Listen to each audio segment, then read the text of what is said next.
একটা প্রশ্ন করতে চাই। প্রশ্নটা হলো যে এই যে আমরা দেই মনে করেন যে বিয়া শাদি করে এত গয়না গাড়ি, হ্যাঁ, পরিত্রা তারা আমি বিভিন্ন মন্ত্র পড়ায় টেয়া পয়সা নেয়, হ্যাঁ, এবং পূজা দিলে তাদের তারা পূজা হয় না, এবং বিভিন্ন সাথে বিয়া শাদি করে তাগর তারা বিয়া শাদি হয় না।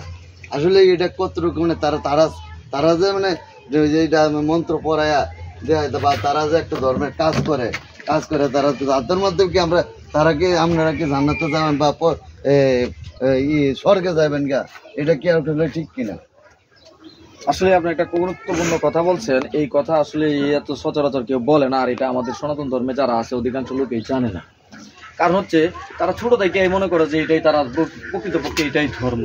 কিন্তু কোনো গ্রন্থ, মহাভারত, রামায়ণ, বেদ, মানে আদি গ্রন্থ, পুরাণ, আপনার যতগুলো গ্রন্থ কিতাব আছে ওইখানে কোথাও লেখা নেই যে ওই আমাদের বিয়ে করলে এই যৌতুক দিতে হবে, 5 লক্ষ টাকা দিতে হবে, মনে করেন যে 2 ভরি সোনা দিতে হবে, দেখা যাচ্ছে যে আপনার এতগুলো কাপড় দিতে হবে, ব্রাহ্মণের 10,000 টাকা দিতে হবে, এইগুলো কোথাও ছিল না।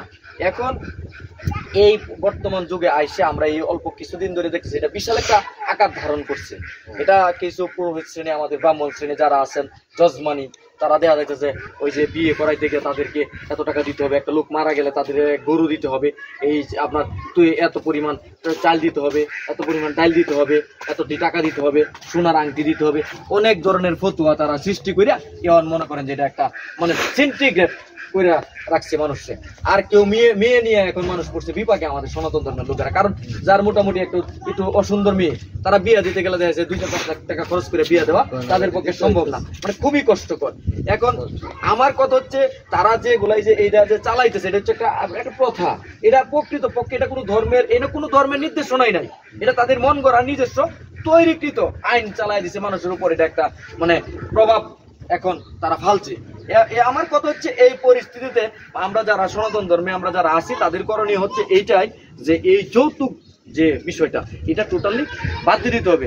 আপনার দেখেন একটা সুন্দর হুজুর পাক সাল্লাল্লাহু আলাইহি ওয়াসাল্লাম একটা সুন্দর মানে জীবন বিধান দিয়ে গেছেন আল কোরআন, এইখানে একদম যৌতুক নেওয়া নিষেধ, দেওয়াও নিষেধ।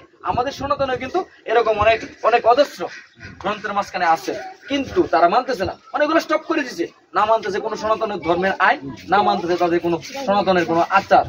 এখন আপনি যে বলছেন পূজা, আসলে পূজার নির্দেশনা দিচ্ছে কাদেরকে সেইটা আগে বুঝতে হবে। পূজা তো সবার লাগি না, পূজা হয়েছে যারা ভালো মানুষ, যারা সৎ লোক, যারা পূজার গ্রহণযোগ্য, তারা পরীক্ষা দিতে হবে এই দুনিয়াতে তারা কতটুকু ভালো। পরিষ্কার পানি যেরকম খাই আমরা তো সেই রকমই তদ্রুপ যারা পূজারী, যারা পূজা করবে তারা পরিষ্কার থাকতে হবে, তাদের আত্মা দেহ সবাই মানুষে বলবে যে তারা পূজার যোগ্য, তারাই পূজা করতে পারবে। পূজা যে কেউ করতে পারেন নাই, এই জন্য পূজা করছেন আমাদের প্রভু শ্রী রামচন্দ্র, পূজা করছেন শ্রীকৃষ্ণরা, পূজা করছেন যুধিষ্ঠিরা, মানে মহাপুরুষ, পুরুষোত্তম।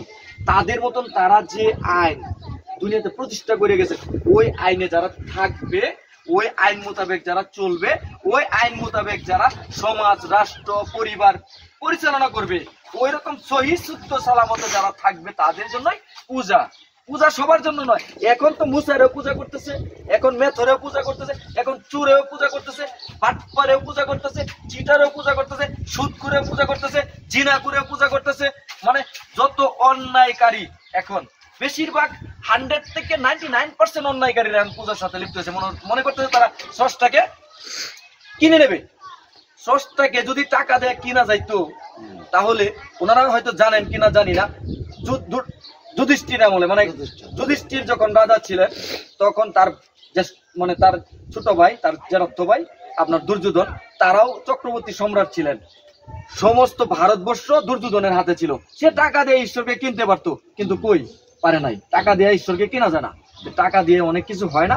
আমার কথা হচ্ছে সর্বোপরি কথা হচ্ছে এইটাই যে সনাতন ধর্মে যারা বসবাস করতেছেন, আপনারা এখন যে ধর্মের আইন কানুন নিয়ে চলতেছেন, এটা প্রকৃত পক্ষে সনাতনের কোনো আইন নয়, এটা কোনো সনাতনের কোনো বিধান নয়, এটা সনাতনের মহাপুরুষদের কৃষ্ণ রামায়ণ যারা আছে তারা এটা এই ধরনের পরিচালনা এরূপ ভাবে তারা করেনি কখনো। না না না, তাদের কাছে এই পরিচালনা ছিল না, তাদের কাছে ছিল কিতাব, সুন্দর গ্রন্থ মহাভারত।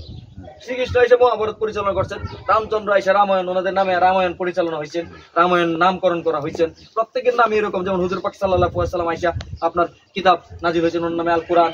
যেমন আপনার ঈসা আলাইহিস সালামের নামে হয়েছেন আপনার মনে করেন যে বাইবেল, মনে করেন যে আপনার এই যে তাবরাত, ইনজিল, এরকম এক একজনের নামকরণের সাথে ওনারা যে কাজ করে গেছেন ওটার সাথে এক এক ইনজিল মানে কিতাব নাজিল হয়েছেন, ওনারা যে ভালো কাজ করছেন।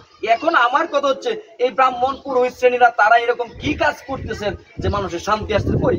শান্তি নেই, কোনো ধরনের শান্তি নেই, ভাঙচুর লুটপাট চলতেছে, কোনো ঐক্য নাই, কোনো প্রেম নাই, ভাতৃত্ব নাই। এক মন্দিরে পূজা করলে আরেক মন্দিরের লোক সেটা ভালোবাসে না। একটা সমাজে 4টা 5টা পূজা হইতেছে, একই সমাজ, ওই বাড়ির লোক ওই বাড়ির লোকেরা দেখতে না, মানে তাদের এনে কোনো ভাতৃত্ব নাই, তাদের কোনো ধর্মই নেই, তাহলে তাদের আবার পূজা কে? যার কোনো ধর্ম নাই তার আবার কোনো পূজা আছে? আগে হয়েছে ধর্ম, আগে হয়েছে ধার্মিক, তারপরে হয়েছে পূজা। আগে নিজের চরিত্র ঠিক করতে হবে, আদর্শিক থাকতে হবে, মানুষের সাথে খারাপ আচরণ করতে পারবে না, কারোর সাথে ঠকাইতে পারবে না, কারোটা চিটারি করে খাইতে পারবে না, পরিপূর্ণভাবে পরোপকারী যে তারই পূজা করা মানে সঠিক ভাবে সেই পূজা করতে পারে অনুমোদনকৃত। আর যে পরোপকারী নয়, মানুষের সাথে নির্যাতন নিপীড়ন করবে, সে পূজা কেন? তার কোনো ধর্মই নাই, সে পাপী। পাপিষ্ঠ মানুষের আবার কিছু ধর্ম। কথা আমি শেষ করে দেব, যেটা হলো আপনার হলো এখন যে মানে আপনি বলতেছেন আপনার মানে ইটা যে এখন যারা মানে করতেছে কাজগুলা এগুলো সব বিকৃত হয়ে গেছে তারে। হ্যাঁ হ্যাঁ, ওটা পুরোপুরি মিথ্যে আর বিকৃত। এটা কোনো ধর্মই নাই, এটা তারা মন করা মানে নিজস্ব।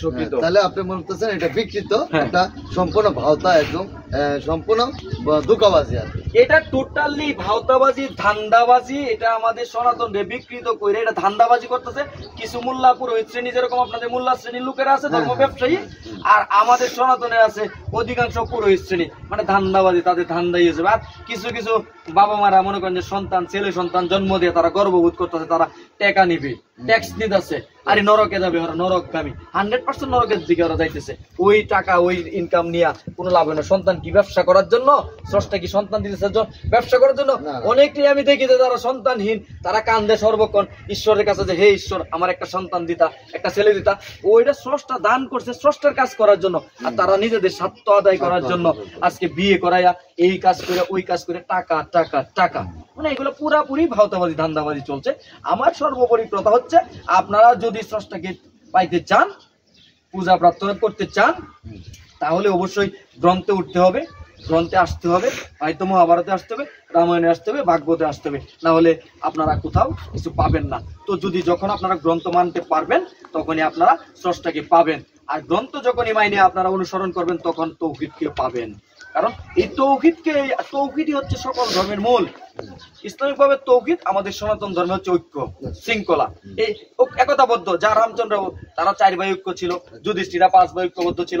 মাতা কুন্তী বলছেন যে তোমরা, মাতা কুন্তী তাদেরকে ছোট থেকে এই শিক্ষা দিচ্ছেন যে যদি অন্যায় করো তাহলে 5 জনই সাজা পাইবা, যদি কোনো ফল করো ভালো কাজ করো তাহলে 5 জনই গ্রহণ করবা। যেমন মাতা দ্রৌপদীরে, ওনারা মাতা দ্রৌপদীরে যখন বলছেন যে অর্জুন গিয়া বলছেন যে মা আমি তো 5 বলছিল, নকুল গিয়া বলতেছে যে ভ্রাতা অর্জুন আজকে ভালো ফল লাভ করছে, তখন মা বলতেছে 5 জনে ভাগ করে খাও। ফল শব্দ উচ্চারণ করতে 5 জনে ভাগ করে খাও, মানে কি তাদেরকে ওই শিক্ষাই দিছে যে ঐক্য। এরপরে ওই মেয়ে আমাদের মাতা দ্রৌপদীকে বিয়ে করতে গিয়া কত ধরনের লাঞ্ছনা, কত উপভোগ, কত কিছুই যে হয়েছে, তারপরে 5 জনই বিয়ে করছেন। কেন? তাদের ভিতরে ঐক্য ছিল। আজকে যে সমাজে একটা নারীকে আজকের সমাজে 5 জনে বিয়ে করা সম্ভব? কোনো মুহূর্তেই না। কারণ তাদের ভিতরে এই ভ্রাতৃত্ব নেই। ভাইদের ভিতরে তো নিজের ভাইয়ে এক ভাইয়ের দেখতে পারে না। ভাইয়ে আজকে সমস্যা। এক ভাইয়ের সম্পদ থাকলে আরেক ভাই কি আমার সম্পদে ওকে যাইতে দেবো না, একটা ঘর উঠাইলে বলে কি আমার ঘরে থাকতে দেবো না, একটু নির্বিষ করলে বলে আমার ভাই না, মানে ভাইয়ে দেখতে পারতেছে না। এটা তো দুনিয়ার নিয়ম না। দুনিয়া হচ্ছে আমরা আসছি এই দুনিয়াতে 2 দিনের দুনিয়া, আজকে থাকলে কালকে নেই, মানে যে কোনো সময় আমরা মারা গেলে কি থাকবে? এই কিছুই থাকবে না, শুধু আমাদের এই ব্যবহার থাকবে। সর্বোপরি কথা হচ্ছে দেখেন, সনাতন ধর্মের মানুষদের উপর আমার এই হচ্ছে অনুরোধ, আপনারা যারা সনাতন ধর্মে জন্মগ্রহণ করছেন আসেন, আমরা সবাই একটা সারিতে থাকি, একই মাতা পিতার সৃষ্টি, আমরা একই স্থান থেকে আসছি। এনে হিন্দু, মুসলমান, বৌদ্ধ, খ্রিস্টান, এটা হচ্ছে জাতিগতভাবে মানুষ তৈরি করে দিচ্ছেন। ওই পুরোহিত শ্রেণীরা এরকম ভেদাভেদ করছেন, ঠিক আছে। আমরা সবাই যার যে স্থান থেকে আপনি সনাতনেরটা পালন করবেন, নো প্রবলেম, কোনো সমস্যা নাই। আপনি ইসলামিক ভাবে কাজ করবেন, নো প্রবলেম, কোনো সমস্যা নাই। বৌদ্ধ ধর্মের লোক সে বৌদ্ধ ধর্মের কাজ করবে, নো প্রবলেম, কোনো সমস্যা নাই। কিন্তু আমরা সবাই অন্যায় করব না। আমরা সবাই ন্যায়টাকে নেব, সত্য ধারণ করব, ভালোটা নেব। আসুন আমরা সবাই সত্যের পথে ঐক্যবদ্ধ হই, আমরা তৌহিদে ঐক্যবদ্ধ হই। হিন্দু, মুসলমান, বৌদ্ধ, খ্রিস্টান সবাই আমরা তৌহিদে ঐক্যবদ্ধ হলে আমরা এই দুনিয়াতে সবাই শান্তি আনতে পারবো। এইরকম ভাবে আর দেখবেন ভাঙচুর হবে না, পূজা মণ্ডপ ভাঙচুর হবে না, নির্যাতন হবে না, নিপীড়ন হবে না। আমরা যখনই ঐক্যবদ্ধ থাকবো তখন আমরা অন্যায়ের বিরুদ্ধে প্রতিবাদ করতে পারবো। আসুন আমরা সবাই তৌহিদে ঐক্য করি, আসুন আমরা সবাই তৌহিদের ঐক্য করি। সীসা ঢালা প্রাচীরের মতন ঐক্যবদ্ধ হতে হবে। এই কথা বলে আমার বক্তব্য এখানেই শেষ করলাম। ধন্যবাদ। আপনারা আমাকে দোয়া করবেন, হিন্দুরা ভাইয়েরা আমাকে আশীর্বাদ করবেন।